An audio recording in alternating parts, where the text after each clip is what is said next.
안녕하세요. 달쌤의 달달한 검정고시 수학 달쌤 김지영입니다. 오늘 2017년 기출문제 11번부터 20번까지 풀이 남겨두고 있는데요. 마무리 잘 하셔서 모두 좋은 결과 있으시길 빌게요. 또 시험 끝나시면요, 세상에서 제일 쉬운 검정고시 수학 고졸 과정으로 인사 또 드리게 될 겁니다. 모두 공부하러 오세요. 자, 그럼 출발하겠습니다. 11번 문제는요, 확률 문제입니다. 자, 주머니 속에 검은 공이 5개가 있다고 했고요. 흰 공은 2개가 있다고 했습니다.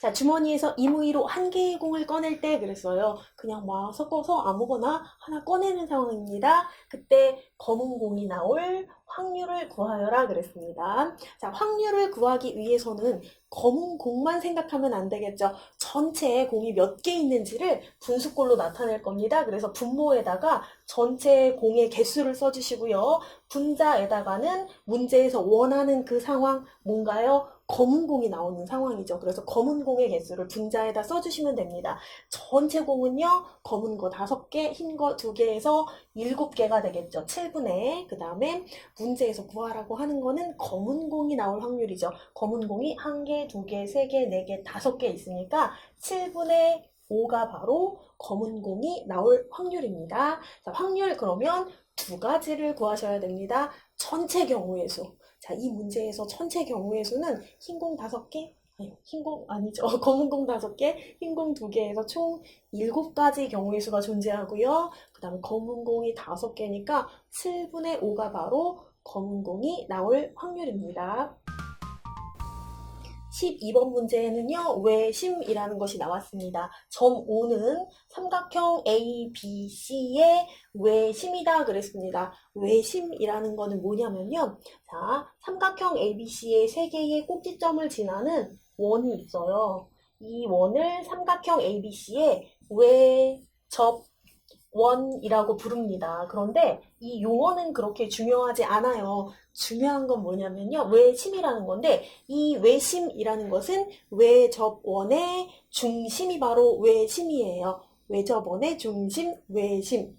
그런데 가만히 보니까 이 외심에서부터 꼭지점까지를 이렇게 연결한 선이 바로 원의 뭐가 될까요? 반지름이 되는 것을 알 수 있습니다. 반지름이에요. 그렇다면 3개의 반지름의 길이는 모두 같아야 되겠죠. 만약에 반지름 OB의 길이가 2라면 반지름 OA의 길이도 2고요. 반지름 OC의 길이도 2가 나오는 것이 당연합니다. 하나의 원이니까요. 자, 문제에서는 OB의 길이 2라는 것을 알려주고요. OA의 길이를 구하여라 그랬습니다. 너무 쉬운 문제죠. 자, 외심이라는 것이 외접원의 중심이라는 것만 알고 계시면 아, 이게 반지름이구나. 쉬운 문제가 되겠죠? 자, 답은 1번입니다. 13번 보겠습니다. 13번은요, 서로 닮음인 삼각뿔 A, B가 있다고 했고요. 닮은 B가 1대2라고 알려줬습니다. 그리고 작은 삼각뿔 A의 부피가 3세제곱cm일 때 삼각뿔 B의 부피는 그랬습니다. 자, 이렇게 삼각뿔 2개가 있는데 닮은 B가 1대1이래요. 그러면 우리는 이 닮은 B를 가지고 부피를 찾아내야 됩니다. 닮은 B가 1대2라고 해서 부피도 혹시 작은 것의 2배가 큰 것의 부피가 아닐까 이렇게 생각하기 쉬우시거든요. 그렇지만 우리는 닮은 B를 가지고 넓이 B를 구하는 방법, 부피 B를 구하는 방법 아셔야 됩니다. 때로는 넓이 B가 문제로 나올 때도 있고요. 이번처럼 부피 B가 문제로 나올 때도 있습니다. 자, 그러면 닮은 B 1대2일 때 넓이의 B는 어떻게 되는지, 어떻게 구하는지 알려드릴게요. 닮은 B 1대2라면 넓이 B는 1제곱합니다. 2도 제곱합니다. 각각 제곱해서 우리는 넓이 B를 구하게 돼요. 1은 제곱하면 1 곱하기 1 해서 그대로 1이 되고요. 그 다음에 2는 제곱하면 2 곱하기 2에서 2는 4가 돼요. 그래서 닮은 B가 1대2일 때 넓이 B는 1대4가 된다는 거. 그러니까 작은 것의 넓이에다가 4배를 해야 큰 것의 넓이가 나오는구나 이렇게 생각하시면 됩니다. 자, 그러면 부피 B는 어떻게 구하냐? 닮은 B가 1대2라면 부피의 B는 1도 세제곱하고 2도 세제곱해서 이렇게 구하게 되세요. 자, 1 세제곱 해볼까요? 1 곱하기 1 곱하기 1 하면 1은 아무리 많이 곱해도 1입니다. 이렇게 1 써주시면 되고요. 자, 그러면 2를 한번 세제곱 해볼까요? 2 곱하기 2 곱하기 2 하는 거거든요. 2 곱하기 2 곱하기 2. 자, 이렇게 2 두 번 곱하면 4고요. 2 한 번 더 곱하면 4, 2, 8 되죠. 그래서 이 녀석이 8이에요. 그러니까 2의 세제곱한 값이 8이 된다는 걸 알 수 있습니다. 자, 부피비는 1대 8이에요. 그러니까 작은 것의 부피가 1이라면 큰 것의 부피는 8, 8배가 되는구나 이렇게 생각하시면 됩니다. 여기서 2의 세제곱할 때 2, 3은 6인가? 이렇게만 헷갈리시지 않으시면 돼요. 자, 이거 조심하세요. 많은 분들이 실수하십니다. 자, 그러면 작은 삼각불의 부피가 3세제곱센티미터 나왔습니다. 자, 그러면 큰 삼각불의 부피 어떻게 구하시면 되세요? 8배라고 했으니까 3, 8에 24. 그래서 24 세제곱 센티미터 보기에서 고르시면 돼요. 제가 자리가 없어서 이번 문제는 보기 없앴습니다. 자, 닮은비가 나왔을 때 넓이비는 제곱해서 구한다. 그 다음에 부피비는 세제곱해서 구한다. 이거 잊어버리시면 안 돼요. 넓이비도 문제에 자주 나오니까 이것도 꼭 기억해 두시면 좋습니다. 자, 14번 문제는요, 제곱근이 제곱을 만났을 때, 그러니까 루트가 제곱을 만났을 때 어떻게 되는지 하는 문제예요. 여러분, 루트 3이 어떤 수인가요? 루트 3이라는 수는요, 제곱하면 3이 되는 수가 바로 루트 3입니다. 그런데 실제로 루트 3을 제곱해버렸네요. 그러면 당연히 3이 되겠죠. 이거 3이라고 써주시면 됩니다. 그런데 맨날 이렇게 루트 3이 뭐였더라? 제곱하면 3이 되는 수 이러면서 의미를 생각해서 풀기에는 조금 번거로운 거예요. 그래서 이제부터는 이렇게 기억하시는 겁니다. 자, 제곱근 루트가 제곱을 만나면 둘이 약분되는 것처럼 없어지고 안에 있는 수가 밖으로 나와서 답이 된다. 이렇게 생각하시면 되는 거예요. 자, 루트가 제곱을 만나면 둘이 없어지고 루트 안에 있던 수가 밖으로 쏙 나오는 겁니다. 자, 그럼 이번에도요. 루트하고 제곱하고 만났어요. 제곱이 안에 써 있을 때도 루트랑 제곱이랑 서로 없어지고 안에 있는 수를 뺄 준비를 하시면 되는데요. 여기 안에 있는 수가 마이너스일 때는 잠깐 이거 기억하셔야 돼요. 여러분, 루트 안에 지금 뭐라고 써 있냐면요. 마이너스 2의 제곱 이렇게 써 있어요. 그런데 여러분, 마이너스 2를 제곱하는 거는요. 마이너스 2를 두 번 똑같이 곱하는 거거든요. 그런데 마이너스를 두 번 곱하게 되면 플러스가 되잖아요. 그래서 얘가 답이 그냥 플러스 4가 되는 거예요. 그런데 가만히 생각해 보니까 플러스 4는 2의 제곱이라고 표현할 수도 있잖아요. 마이너스 2의 제곱이나 플러스 2의 제곱이나 똑같다는 거예요. 그래서 요 i를요 어떻게 바꿀 수가 있냐면요. 여기는 지금 현재 마이너스라고 써 있지만 얘는 결과적으로 2의 제곱이나 똑같다는 거예요. 그래서 제곱이랑 루트랑 벗겨지고 안에 있는 i가 나오는구나 이렇게 생각해서 2라고 답을 써주셔야 된다는 거예요. 와, 마이너스가 플러스로 바뀌나요? 그럼 플러스가 마이너스로 바뀔 때는 없나요? 없습니다. 그런 때는. 자, 여기 마이너스가 있어도요. 요 안에서 제곱이 있다면 얘는 나중에 플러스로 바뀔 애예요. 그래서 마이너스 2의 제곱이나 플러스 2의 제곱이나 똑같기 때문에 우리는 그냥 이렇게 플러스인 애로 바꾸어서 쉽게 생각하시면 된다는 거예요. 이거 다시 보실게요. 자, 루트랑 제곱이랑 만나면 제곱이 이렇게 밖에 있던 안에 있던 둘이 없어지고 요 안에 있는 수를 밖으로 빼시기만 하면 되는데 얘가 마이너스일 때는 플러스일 때랑 결과가 똑같아질 거니까 플러스로 빼주시면 된다는 거예요. 요것만 조심하시면 이 문제는 그렇게 어렵지 않습니다. 그래서 3하고 2하고 가운데 더하라고 했으니까 더해서 5라고 답 써주시면 돼요. 답은 5가 여기 보기 4번에 있을 겁니다. 자, 여러분, 자, 루트랑 제곱이랑 만나면 없어져요. 그리고 안에 있는 수가 밖으로 나올 거예요. 그런데 안에 있는 수가 음수였어요. 제곱 밑에 있는 수가 음수였으면 양수로 빼줘야 된다. 이것만 기억하시면 됩니다. 15번 문제는요, 인수분해 문제인데요. 제가 지금부터 드릴 설명은 인수분해를 잘 아시는 분들을 위한 설명이 아니고요. 인수분해도 잘 모르고 곱셈 공식도 잘 모르고 그래서 이런 문제 풀기 어려우신 분들이 이 문제의 답을 어떻게 잘 고르실 수 있는지 도와드리는 그런 설명입니다. 일단은 제가 보기 1, 2, 3번 식을 다 전개를 해드리고요. 그리고 이 문제의 답을 잘 찾기 위한 어떤 특징 같은 게 있는지 살펴드릴게요. 한번 보세요. 먼저 x-2의 제곱을 전개를 해보면 얘는 결과가 어떻게 되냐면요. x제곱 마이너스 4x 플러스 4 이렇게 돼요. 자, 그 다음에 x 플러스 1의 제곱 요 식은요. 전개하면 x제곱 플러스 2x 플러스 1 이렇게 됩니다.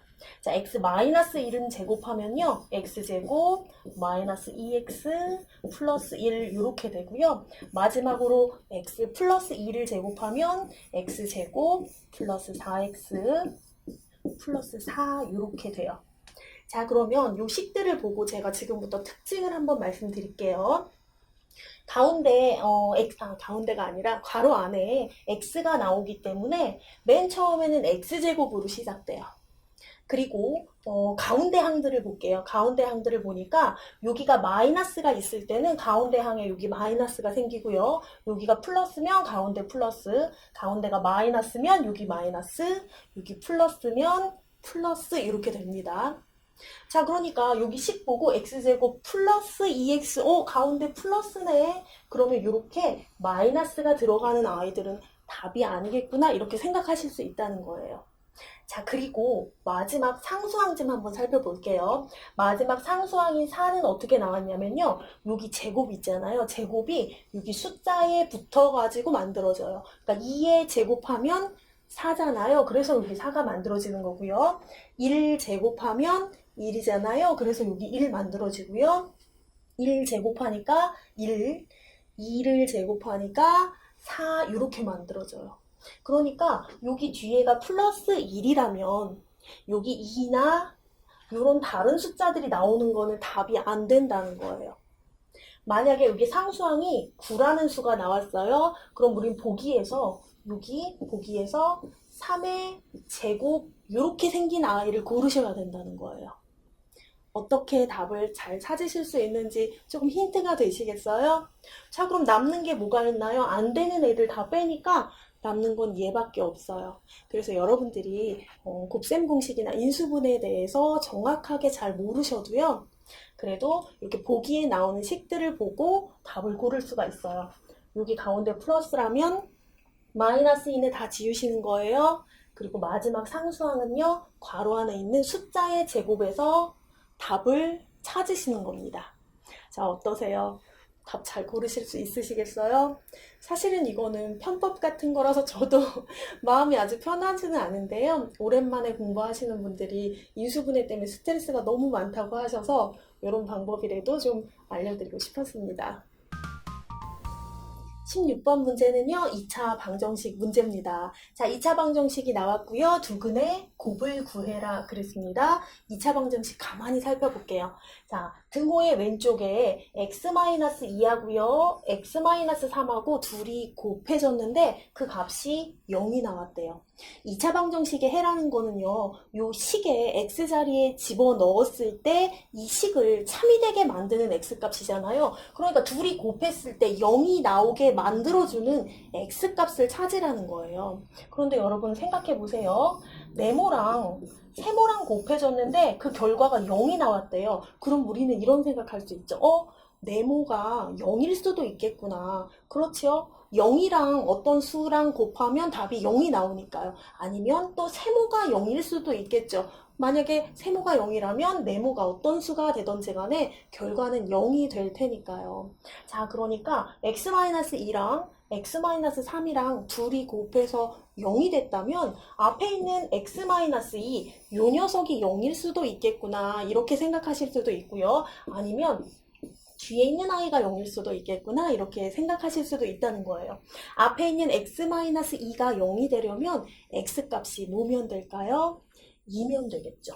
2 빼기 2 하면 0이니까 뒤에 어떤 값이 나오던지 간에 여기 등호 오른쪽에 나오는 0이라는 답이 나올 수밖에 없단 말이죠.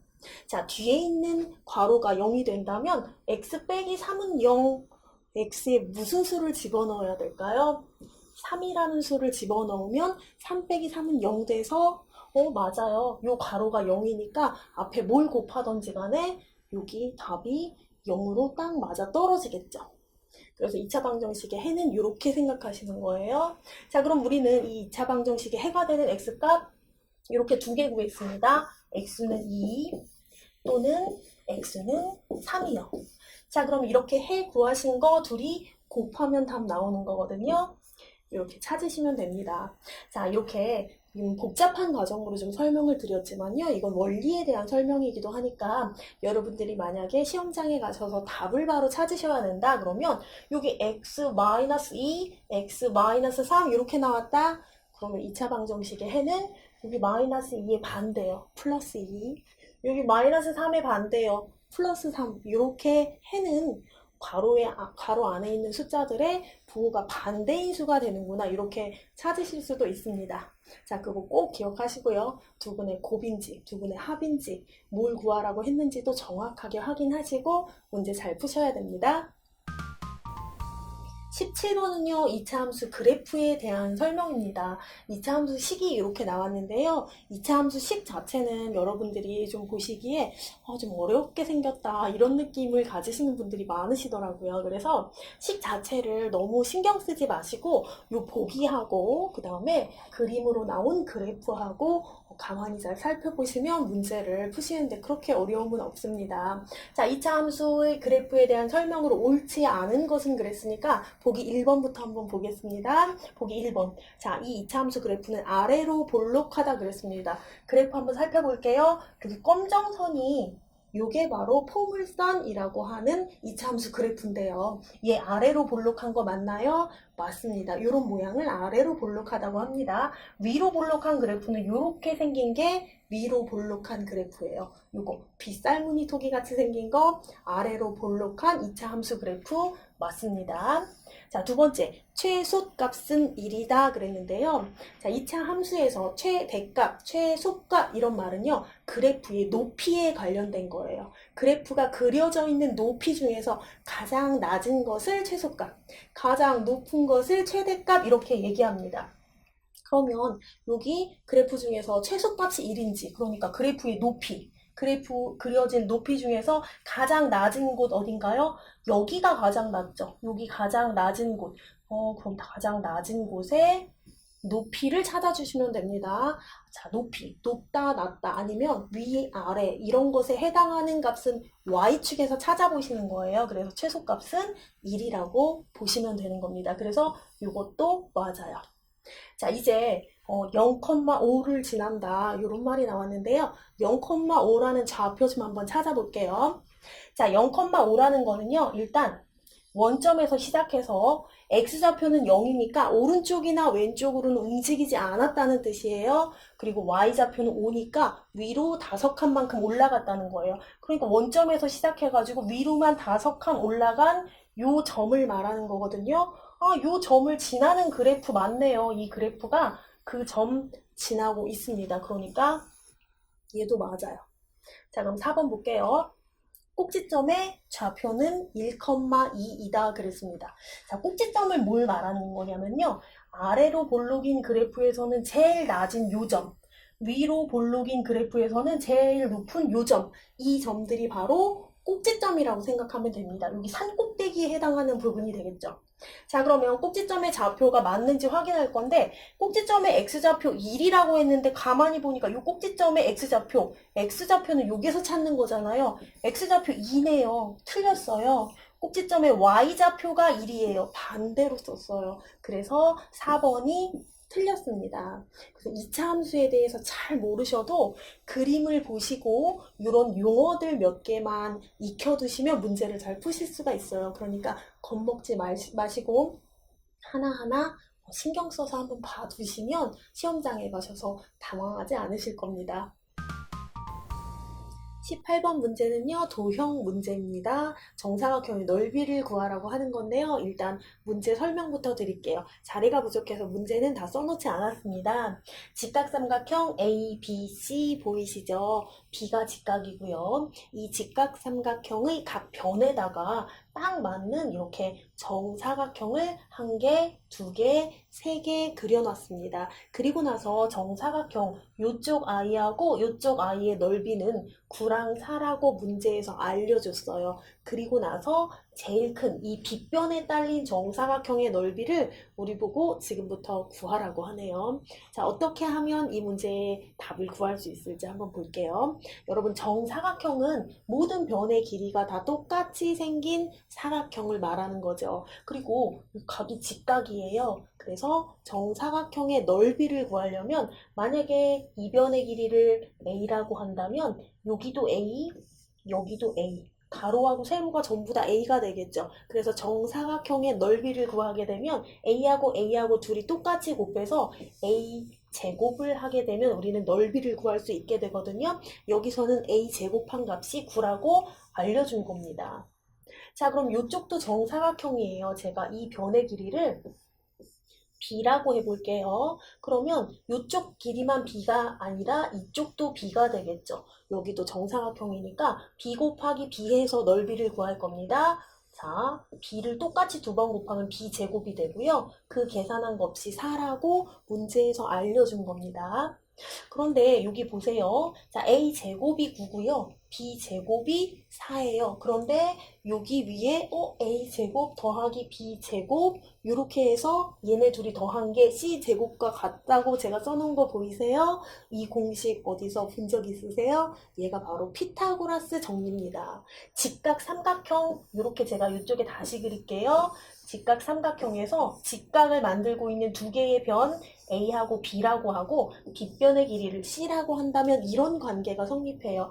A를 제곱하고 B를 제곱해서 더하면 그게 바로 C를 제곱한 값과 같다는 거예요. 우리가 지금 A 제곱이 뭔지는 여기서 구했죠. 얘가 바로 9예요.